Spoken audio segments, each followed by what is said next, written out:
Bereshit bara Elohim et hashamayim va et haaretz. Our Lord is going to come. Behold, I come quickly. Blessed is he that keepeth the saying of the prophecy of this book. Then you will know the truth, and the truth will set you free. Mato ohaleka Yakub miskonateka Israel. Shema Israel Adonai Eloheinu Adonai Ehad. Shema Israel Adonai Eloheinu Adonai Ehad. Hear, O Israel, the Lord your God, the Lord is one. हे इस्राएल सुन, यहोवा हमारा परमेश्वर है, यहोवा एक ही है। Love the Lord our God with all your heart, all your soul, and all your mind. अपने यहोवा परमेश्वर से अपने सारे मन और सारे जीव और सारी शक्ति से प्रेम करना। This week's Parsha, we are going to meditate on the topic bow. और इस हफ्ते हम इस बात पर मनन करेंगे जिसका नाम है बो। Bow means enter or come. उस बो का मतलब है प्रवेश करना या आना।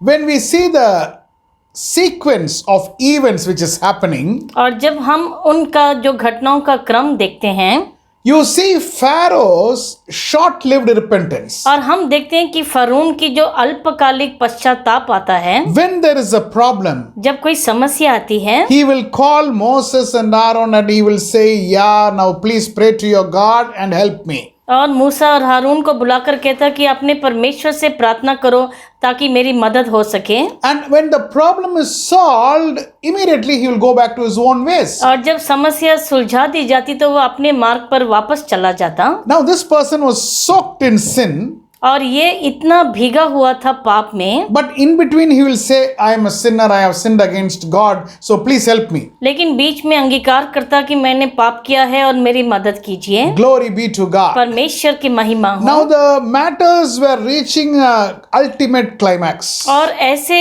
एक स्थान पर उत्कर्ष तक आ रहा था ये सब बातें। Glory be to God. परमेश्वर की महिमा हो। Now before we enter into the discussion, let us see the scripture portion what we are going to meditate from the Bible. और इस पर मनन में जाने से पहले हम उस वेदी के भाग को बताएंगे। Exodus chapter 10 verse 1 to 13 verse 16. निर्गमन की पुस्तक उसका 10वां अध्याय पहले पद से लेके 13वां अध्याय 16वें पद तक। The book of Jeremiah chapter 46 verse 13 to 28. यिर्मयाह की पुस्तक 46वां अध्याय उसका 13 से 28 पद तक। Luke chapter 22 verse 7 to verse 30. लूका की पुस्तक 22वां अध्याय उसका 7 से 30।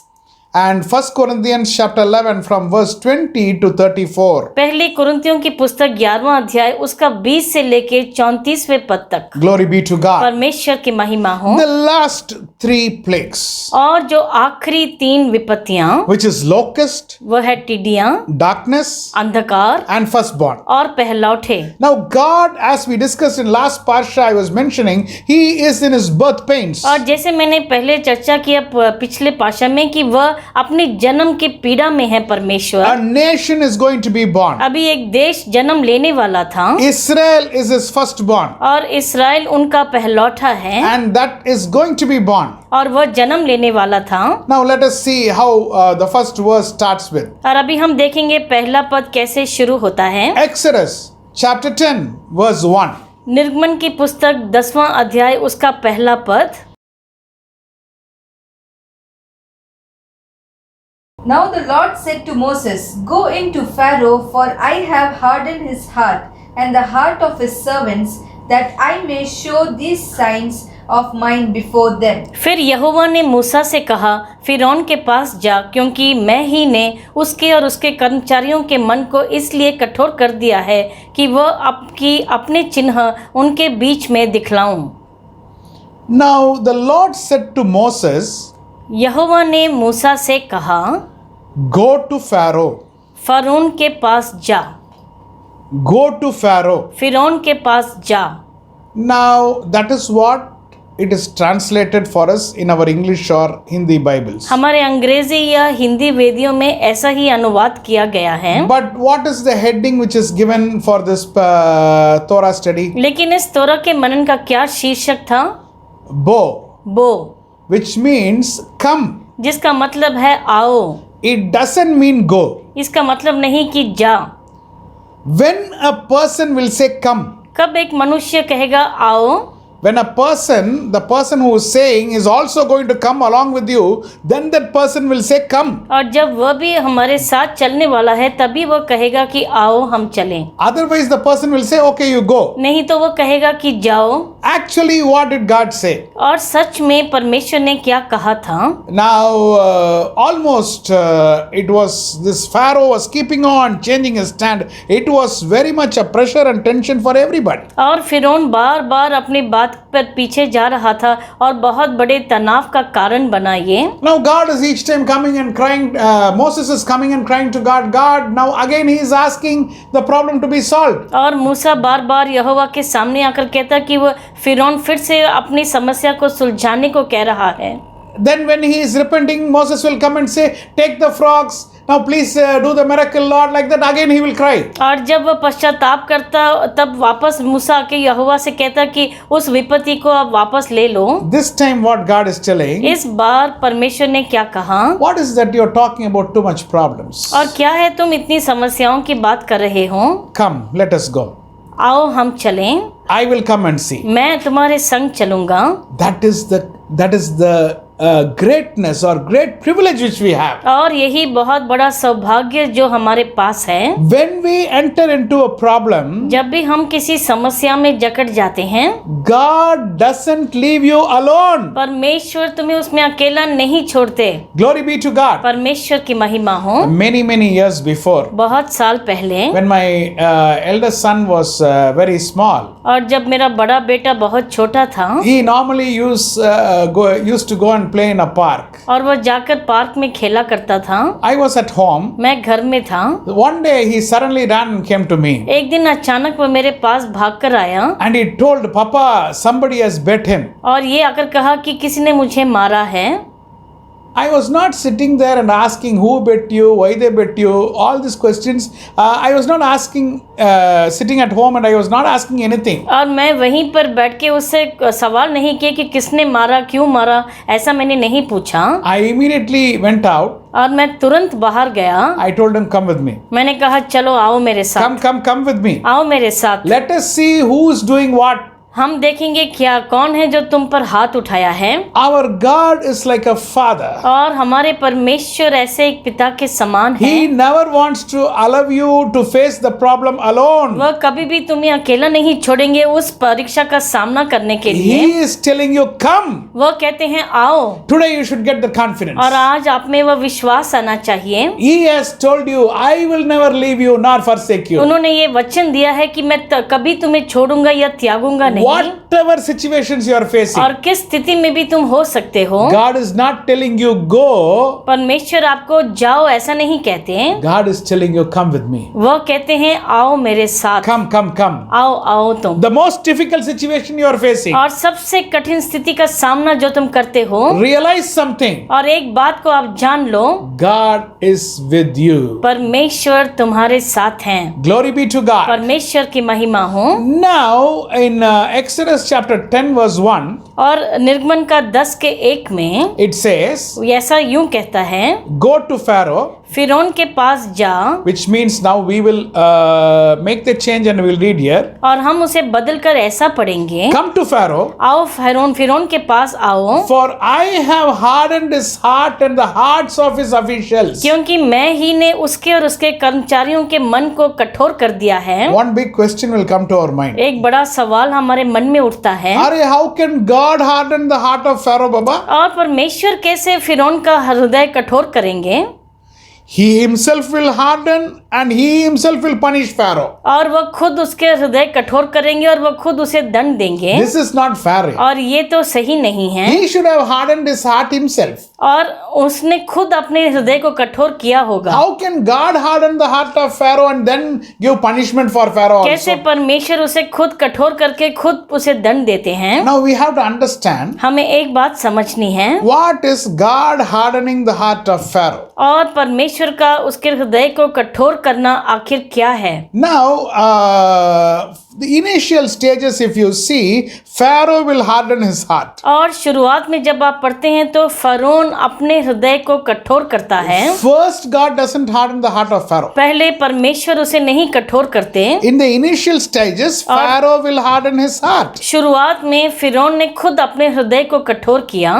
So now, how is God hardening the heart? अभी परमेश्वर कैसे उसके हृदय कठोर करते हैं? Nothing. God did not do anything. If he leaves Pharaoh and goes itself, Pharaoh's heart is automatically hardened. और परमेश्वर को कुछ नहीं करना, अगर वो वहां से चले जाएं उसको छोड़कर, तो वो खुद कठोर हो जाएगा।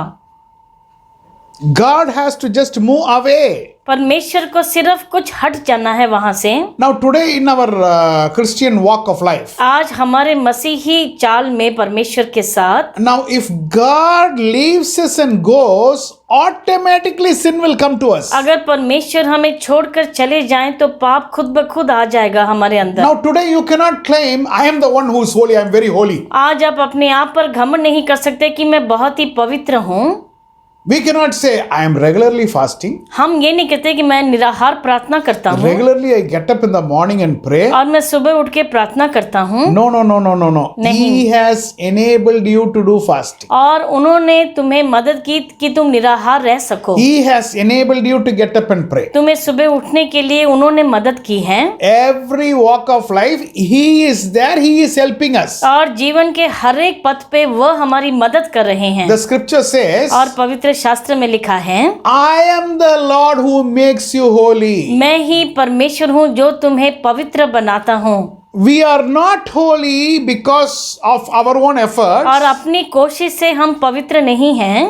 You are called to us take the decision. और तुम्हें निर्णय लेने के लिए बुलाया जाता है। From today, आज से I won't commit this sin. मैं ये पाप नहीं करूँगा। From today, आज से I will be like this. मैं ऐसा रहूँगा। You submit that to God. और तुम परमेश्वर के सामने रखते हो। Now the balance fulfillment of that, God is helping you. और बाकी उसे पूर्ण करने के लिए परमेश्वर तुम्हारी मदद करते हैं। If again we are falling down, अगर फिर हम गिर जाते हैं, it is because of the instability of the decision what we have taken. और वो इसलिए क्योंकि हमारा मन स्थिर नहीं है उस In निर्णय our पर। mind, we are giving okay to it. और अपने मन से तो हम हामी भरते हैं, That is the reason we are falling. इसलिए हम गिर जाते हैं। So God says, I am the one who makes you holy. परमेश्वर कहते हैं मैं ही हूँ जो तुम्हें पवित्र बनाता हूँ। So we are not doing anything by achieving anything by our own efforts. और हम अपनी ही कोशिश से कुछ भी प्राप्त नहीं करते हैं। God is helping us. परमेश्वर मदद करते हैं हमारी। So now if God is moving away, अगर परमेश्वर दूर चले जाते हैं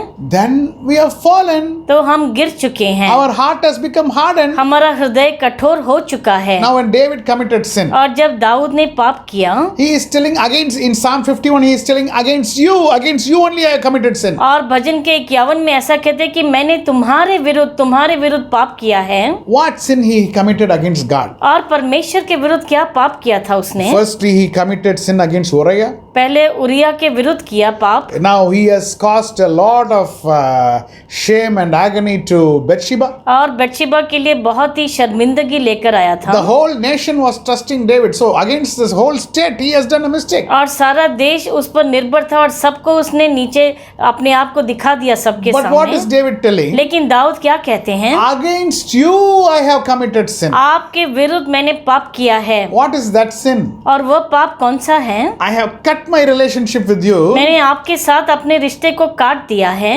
So all the other sins have come into me. तो बाकी पाप मेरे पास आ चुके हैं। What is the secret of your success, my dear child of God? मेरे प्यारे ईश्वर की संतान, आपकी सफलता का रहस्य क्या है? What is the secret of your holiness? आपकी पवित्रता का रहस्य क्या है? Your relationship with God is the secret of your holiness. आपका परमेश्वर के साथ जो रिश्ता है वही उसका रहस्य होता है। When Jesus and his disciples, that is the close inner circle, were there in the garden of Gethsemane, और जब यीशु मसीह और उनके बहुत ही करीबी जो चेले थे वो गेत्सेमने के भाग में थे, he was advising his close inner circle disciples to wake up and pray. और वो उनको उत्साहित कर रहे थे कि तुम्हें जागते रहकर प्रार्थना करनी है। But they were too tired. They were falling very sleepy. लेकिन वो इतने थके हुए थे कि बार बार वह सो रहे थे। And Jesus was mentioned there. और यीशु मसीह ने वहां कहा, Pray at least 1 hour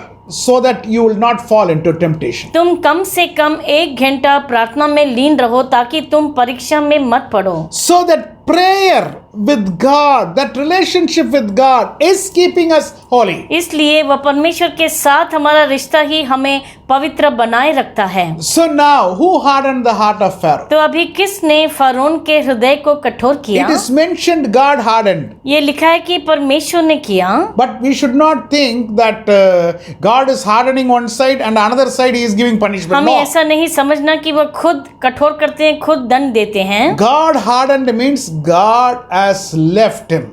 उन्होंने कठोर किया का मतलब वो उन्हें छोड़ चुके। Now that is God had started ignoring him. और उसे नजरअंदाज करना शुरू किया ईश्वर God ने, has moved away from him. और उसे दूर चले गए। Automatically the heart becomes very hard. खुद ब खुद वह दिल बहुत ही कठोर हो जाता है। Glory be to God. परमेश्वर की महिमा Now हो। let us go to the next verse. Exodus chapter 11 verse 4 and 5 we are going to read now. निर्गमन की पुस्तक 11वां अध्याय उसका 4 और 5 पढ़ेंगे। Yes. Then Moses said, Thus says the Lord, about midnight I will go out into the midst of Egypt, and all the firstborn in the land of Egypt shall die. From the firstborn of Pharaoh who sits on his throne, even to the firstborn of the maidservant who is behind the handmill, and all the firstborn of the beasts. फिर मूसा ने कहा, यहोवा इस प्रकार कहता है कि आधी रात के लगभग मैं मिस्र देश के बीच में होकर चलूँगा। तब मिस्र में सिंहासन पर विराजने वाले फिरौन से लेकर चली पीसने वाली दासी तक के पहलौठे वरन पशुओं तक के सब पहलौठे मर जाएंगे। In the camp of Israel, nobody is dead. और इस्राएल की छावनी में कोई नहीं मरा, But in the Pharaoh's, Egypt's, all the places, the firstborn is dead. लेकिन मिस्र में सब पहलौठों की मृत्यु हुई। So the end game is between whom? और ये अंत का खेल किसके बीच में था? Between your firstborn and my firstborn, God says. परमेश्वर कहते तुम्हारे पहलौठे और मेरे पहलौठे में। It is the final battle is between your firstborn and my firstborn. और जो आखिरी युद्ध है वह तुम्हारे पहलौठे और मेरे पहलौठे के बीच में है। My dear child of God, मेरे प्यारे ईश्वर की संतान, in the kingdom of Christ, और मसीह के राज्य में we all are his firstborn. हम सब उनके पहलौठे हैं। There is no secondborn. और कोई दूसरा नहीं है। He is first son, he is second son. No. ऐसा नहीं कि वह पहलौठा वह दूसरे We स्थान। all are his firstborn. हम सब उसके पहलौठे हैं। So when we are committed our life to Christ, और जब हमें अपना जीवन समर्पण किया है मसीह के लिए, God is never going to let down your family, my dear child of God. परमेश्वर कभी तुम्हारे परिवार को नहीं छोड़ेंगे। You are going to be blessed. और आप आशीषित होंगे। Your generation is going to be blessed. आपकी पीढ़ियां आशीषित होंगी। Generation to generation, God is going to take care of your family. और पीढ़ी से पीढ़ी तक परमेश्वर आपके परिवारों की सुधि लेंगे। How much ever intense the fight will go, और जितनी ही बहुत ही गहरी लड़ाई हो सकती है, not one hair of your head will fall down. और तुम्हारे सर का एक भी बाल नहीं गिर सकता है। Trust in God. परमेश्वर पर भरोसा रखो। Trust in God. परमेश्वर पर भरोसा He रखो, is going to take care of your family. और वह तुम्हारे परिवार को संभाल लेंगे। You are his firstborn. आप उनके पहलौठे You हैं। are his firstborn. आप उनके पहलौठे हैं। If God can protect the entire Israelite, all the people from the mighty Pharaoh army, और अगर फिरौन की सेना से पूरे इस्राएल को उन्होंने बचा सकते हैं, he will take care of you from all the schemes of Satan. और वह शैतान की सब युक्तियों से आपकी रक्षा करेंगे। Is God protecting Moses and all the Israelites during that time? Is it important to us? क्या ये मुख्य है कि उस समय परमेश्वर ने मूसा और सब इस्राएलियों की रक्षा की? You can think, "Arey, what is this? Yeah, big thing. Oh, 3,000 years back, something he did. Why? What is the big thing in that for me?" और आप सोच सकते हैं कि 3000 पहले ये साल पहले ऐसी घटना हुई, अभी उसका मेरे साथ क्या संबंध है? Understand something. एक बात आप समझ लीजिए, Is important. और ये बहुत ही महत्वपूर्ण बात है। It is important. to और us. ये महत्वपूर्ण बात है हमारे लिए। Why it is important? क्यों है महत्वपूर्ण? If God has not kept his promise to Moses, अगर परमेश्वर ने मूसा से दिया हुआ वचन ना निभाया होता, if God has not taken care of all the people of Israel, और अगर इस्राएल के सब जनों की सुरक्षा ना की होती, then there is no guarantee that he will take care of us also. तो ऐसा कोई निश्चित नहीं कि वो हमें भी संभालेंगे। How it becomes important? कैसे वह महत्वपूर्ण बनता है? Because he has taken care of Moses. क्योंकि मूसा की सुधि ली उन्होंने, Because he has kept his promise to the Israelites. क्योंकि इस्राएलियों से दिया हुआ वचन निभाया। One thing is very sure, एक बात निश्चित है, he will take care of you also. वह तुम्हें भी संभाल लेंगे। He will take care of your family and my family also. तुम्हारे परिवार और मेरे परिवार की भी सुधि लेंगे। Your firstborn and my firstborn is going to have a great future. और आपके पहलौठे और मेरे पहलौठे का बहुत ही प्रकाशमय भविष्य होगा। Your generations and my generations are going to be blessed. आपकी पीढ़ियां और मेरी पीढ़ियां आशीषित रहेंगी। Glory be to God. परमेश्वर की महिमा What हो। an awesome and mighty and wonderful God we are serving. और कितने महान और सर्वशक्तिमान परमेश्वर की उपासना हम करते हैं। You can be at peace of mind. आप बिल्कुल शांति से रह सकते Whether हैं। you have kept property for your children, no property for your children, no problem. अगर आपने अपने बच्चों के लिए संपत्ति इकट्ठी की है या नहीं की Whether है, you have kept money for your children, no money for your children, no problem. अपने बच्चों के लिए पैसे रखे हैं या नहीं रखे हैं, कोई समस्या नहीं। We have kept God for our children. हमारे बच्चों के लिए हमने परमेश्वर को दिया है। We have taught the word of God to our children. हमने परमेश्वर के वचन को सिखाया है अपने बच्चों What को। more we want? इससे ज्यादा क्या चाहिए? The people who have got God as their inheritance are blessed. और जिन्होंने परमेश्वर को अपना भाग समझकर उन्हें पाया है, वह बहुत ही धन्य है। Glory be to God. परमेश्वर की महिमा Let हो। us go to the a verse from the book of Jeremiah. यिर्मयाह की पुस्तक से एक वचन पढ़ेंगे। Jeremiah chapter 46 verse 27 and 28. यिर्मयाह की पुस्तक 46वां अध्याय उसका 27 और 28 पढ़ेंगे। But do not fear, O my servant Jacob, and do not be dismayed, O Israel. For behold, I will save you from afar, and your offspring from the land of their captivity. Jacob shall return, have rest, and be at peace. No one shall make him afraid. Do not fear, O Jacob, my servant, says the Lord, for I am with you. For I will make a complete end of all nations to which I have driven you, but I will not make a complete end of you. I will rightly correct you, for I will not leave you wholly unpunished. परंतु हे मेरे दास याकूब, तू मत डर, और हे इस्राएल विस्मित ना हो, क्योंकि मैं तुझे और तेरे वंश को बंधुआई के दूर देश से छुड़ा ले आऊँगा।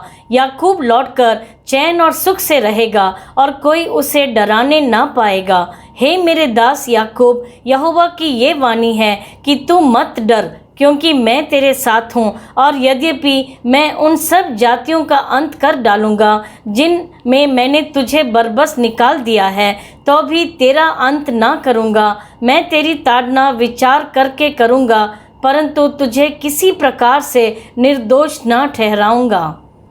Now you see here,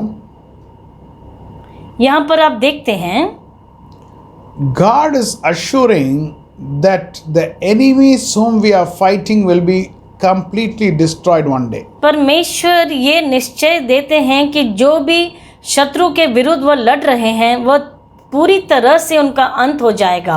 That area we have to leave it to God. उस भाग को हमें परमेश्वर पर छोड़ देना है। We need not be boiling our blood because our anything whatever enemy is doing. जो भी हमारे शत्रु करते हैं उस पर हमें अपने आप को क्रोधित नहीं करना।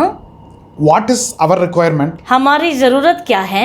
We have to be protected. कि हमारी रक्षा होनी है। That God is guaranteeing us. वह परमेश्वर उसकी गारंटी देते हैं। Our generation is going to be protected. और हमारी पीढ़ियों को सुरक्षित रखेंगे। So in this Haftarah scripture portion, God is giving a double confirmation. और इस हफ्तरा के भाग में परमेश्वर दुगना निश्चय देते हैं। Glory be to God. परमेश्वर की महिमा हो। So the first point is Israel is my firstborn. और ये पहला पॉइंट है कि इस्राएल मेरा पहलौठा है। God is going to protect Israel. परमेश्वर इस्राएल की सुरक्षा करेंगे। God is going to protect you and me. परमेश्वर आपको और मुझे सुरक्षित रखेंगे। Let us go to point number 2. दूसरी बात पर जाएंगे। God sanctifies your time. परमेश्वर आपके काल और समय को परिशुद्ध करते हैं। God sanctifies your time. और परमेश्वर आपके समय को परिशुद्ध करते हैं। Let us see what is the first instruction which God is giving the nation Israel. और उस देश इस्राएल को सबसे पहला आदेश क्या देते हैं ईश्वर देखेंगे। Let us turn our Bible to the book of Exodus chapter 12 verse 1 and 2. निर्गमन की पुस्तक उसका 12वां अध्याय उसका 1 और 2 पढ़ेंगे। Yeah. Now the Lord spoke to Moses and Aaron in the land of Egypt, saying, This month shall be your beginning of months. It shall be the first month of the year to you. फिर यहोवा ने मिस्र देश में मूसा और हारून से कहा कि ये महीना तुम लोगों के लिए आरंभ का ठहरे, अर्थात वर्ष का पहला महीना यही ठहरे।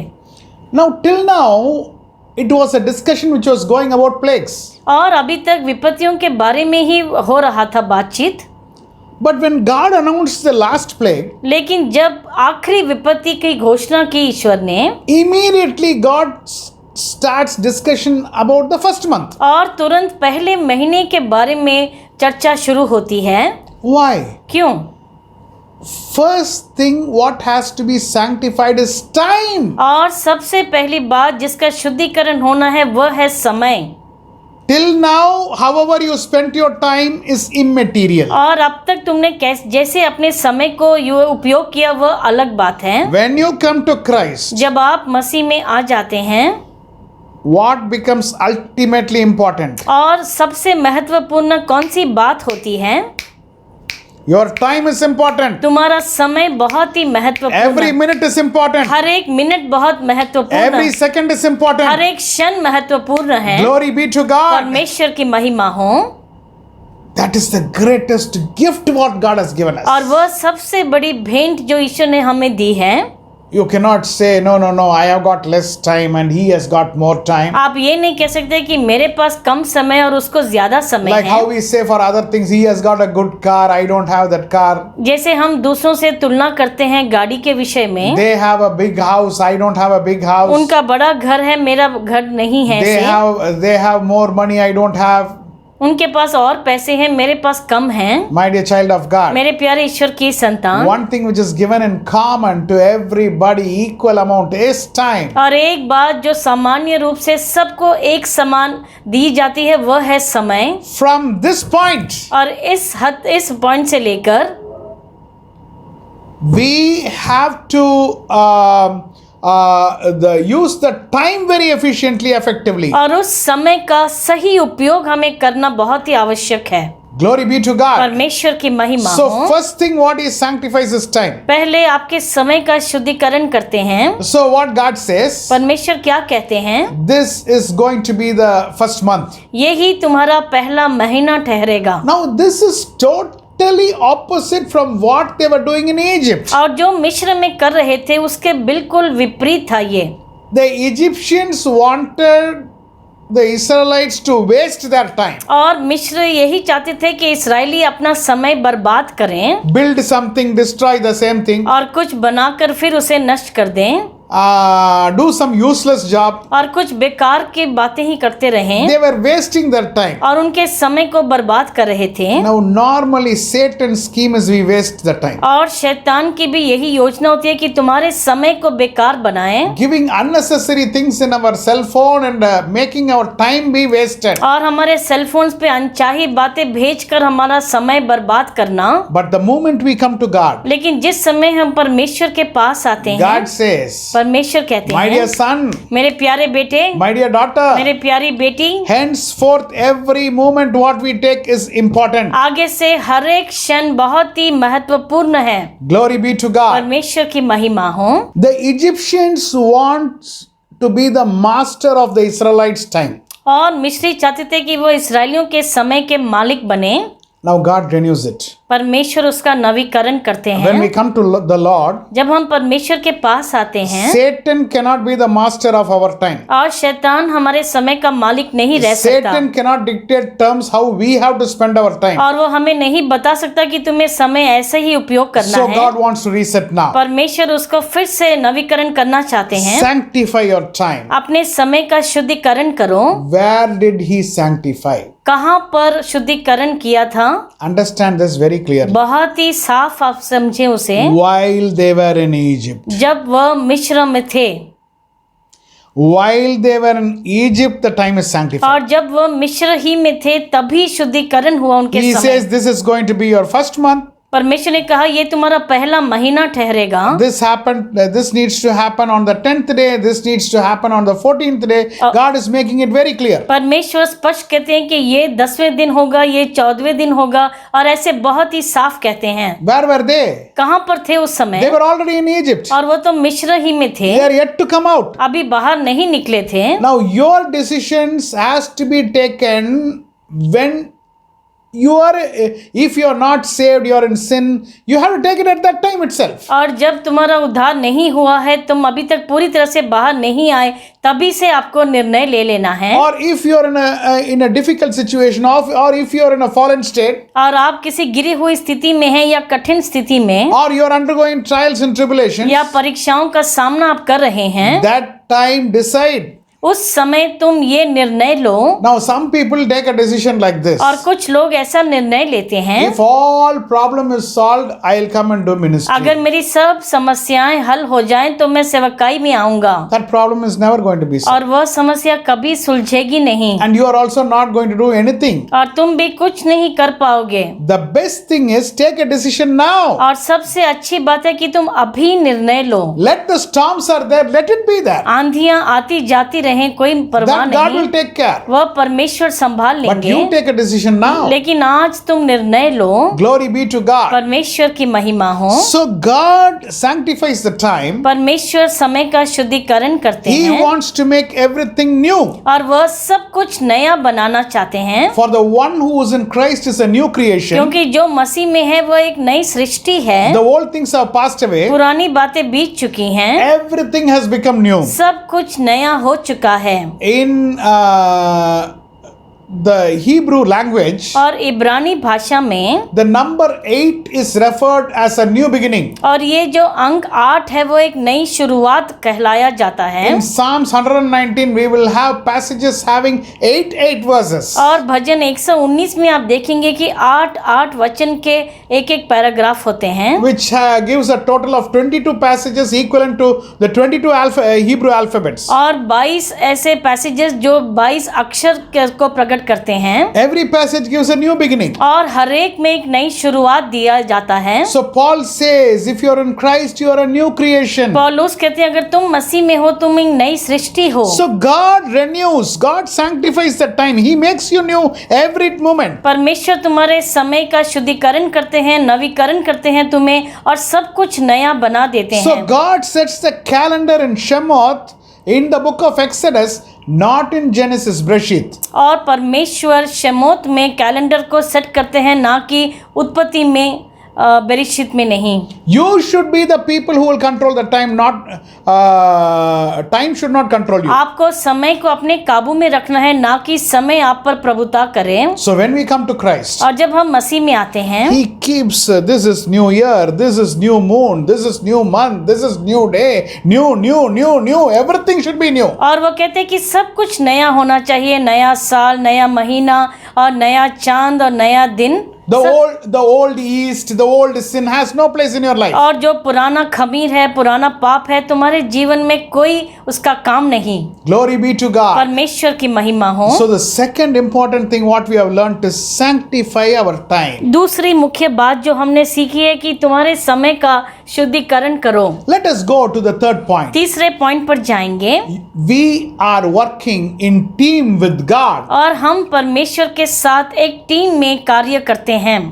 Now we know there are total 10 plagues. और हम जानते हैं 10 विपत्तियां थी। God did certain things in our life. हमारे जीवन में कुछ कार्य किए ईश्वर ने। In the life of Israelites, इस्राएल के जीवन में 9 plagues God sorted out. और 9 विपत्तियों को ठीक किया परमेश्वर ने। But the 10th plague, लेकिन जो 10वीं विपत्ति थी, God wanted to work along with you. परमेश्वर चाहते कि तुम्हारे साथ मिलकर काम करें। The last one, और जो आखिरी विपत्ति, He wants to fight along with you. तुम्हारे साथ मिलकर वह उसका लड़ाई करना चाहते हैं। What is the meaning? उसका मतलब क्या है? He has taken you very seriously. तुम्हें बहुत गंभीरता से लिया है ईश्वर You ने। and me play a very important role, very important part in the kingdom of God. परमेश्वर के राज्य में आपकी और हमारी भूमिका बहुत ही महत्वपूर्ण है। You have something to do, my dear child of God. मेरे प्यारे ईश्वर की संतान, तुम्हें कुछ करने के लिए काम है। Now some people think, कुछ लोग ऐसा सोचते हैं, what is the use of me? मेरे जीवन से क्या लाभ है? What benefit I can be? और मैं किस काम की हूँ? Now, God wants to tell you, और परमेश्वर आपको ये कहना चाहते हैं, you are playing an important role. तुम बहुत ही एक मुख्य भूमिका निभा रही हो। Take that ownership. और उसका अपने आप कर्तव्य उठाओ अपने ऊपर। Understand, God has appointed me to do this job. और ये समझो परमेश्वर ने नियुक्त किया है मुझे ये काम करने के लिए।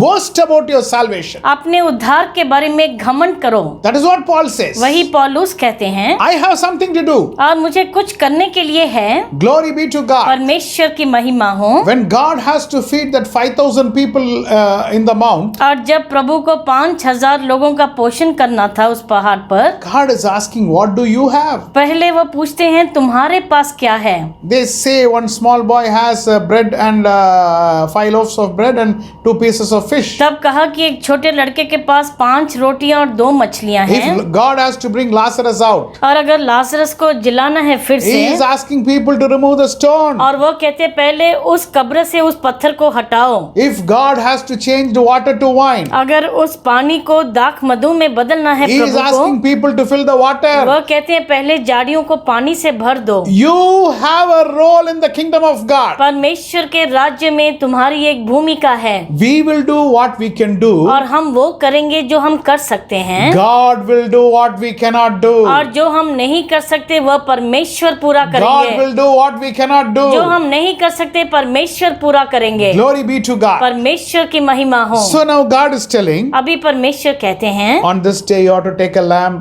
इस दिन तुम्हें एक मेमने को लेना है, cut it, take the blood, sprinkle it on the doorpost. All this work God is telling. उसे काट कर उसके लहू को छिड़कना है, ये करना है। Now why? God doesn't know their house? क्या परमेश्वर उनके घर को नहीं जानते?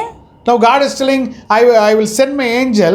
He will just see the house. If the blood is put on the post, then he will pass away. और परमेश्वर ने कहा मेरा देवदूत आएगा, अगर देखेगा कि उस पर लहू है आपके दरवाजे के खाट पर, तो वह वैसे ही निकल जाएगा वहां से। Why angel has to find out only through the blood? क्या सिर्फ उस लहू को देखकर देवदूत को समझ में आएगा? Otherwise angel doesn't know. क्या वो नहीं जानता?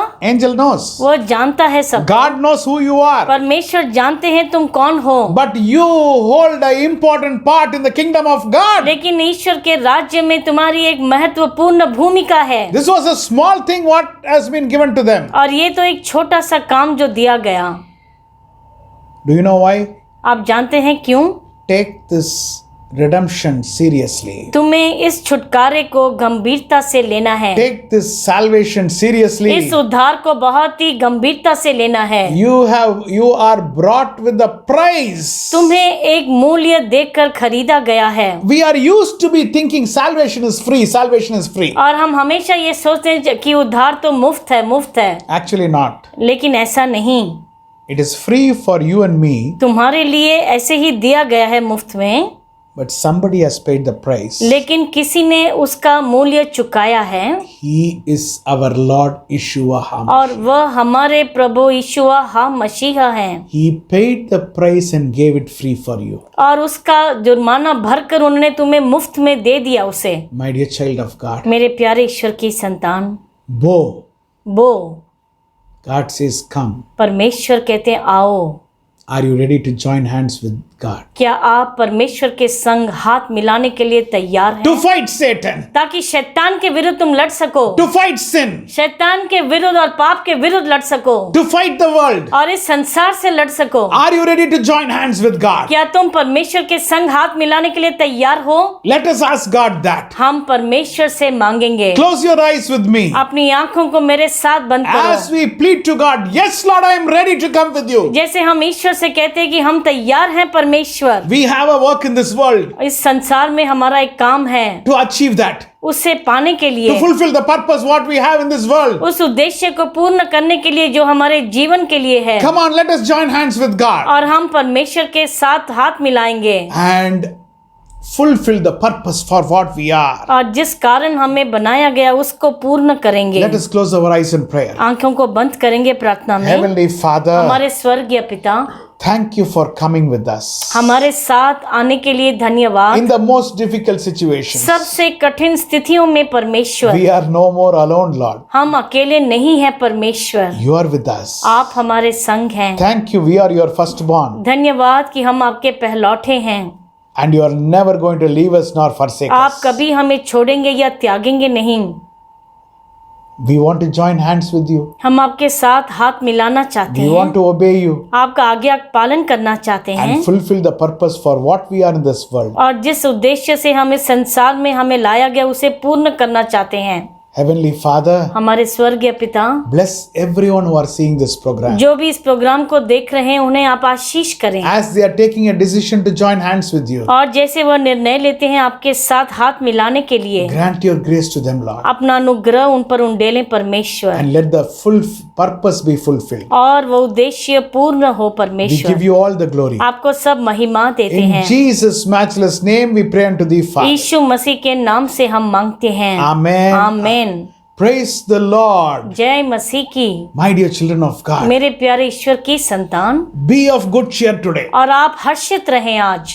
God is holding our hands. परमेश्वर ने हमारे हाथ को पकड़ रखा We are है। going along with Him. हम उनके साथ साथ चल रहे हैं। We are never going to be defeated. हम कभी भी नहीं हराए God जाएंगे। bless you. परमेश्वर आपको आशीष करे। God bless you.